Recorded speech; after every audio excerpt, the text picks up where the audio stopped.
kita ada di counternya Cap Kapal Tsunami nih, ikan kayu Cap Kapal Tsunami di Pekan UKM setiap hari Sabtu bulan April depan Barata ya teman-teman. Ini produknya bawa apa aja nih Kapal Tsunami? Yang ini ada abon ikan. Bawa abon. Yang ini kemama. Ikan kayu tumis.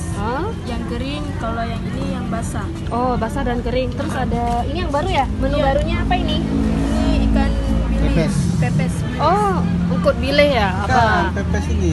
Kemama. Pepes kemama. Ya. Bukan. Ungkut bile lah. Bukan, tadi kapal bilang mama pepes. Oh, ke mama pepes ya teman-teman. Ya, kita salah lihat karena baunya kayak ikan bile. Ya. Ini satu ini berapa, Kak? 10.000. Yang ini 10. 10.000 satu ini, teman-teman. Ya. Terus dia ke bawah juga ini ada asam sulti ya, produknya Cap Kapal Tsunami juga ya. Iya. Terus ada ini ikan kayu keringnya seperti ini enak banget. Saya udah coba. Terus ya ini seperti biasa ikan kayu yang bisa diolah kembali di rumah. Nah teman-teman kunjungi Pekan UKM kita ya dan ikuti liputan kita di channel YouTube TJUTE. Jangan lupa subscribe dan webnya Cap Kapal Tsunami, kapaltsunami.com. Yuk teman-teman sampai jumpa. Ciao.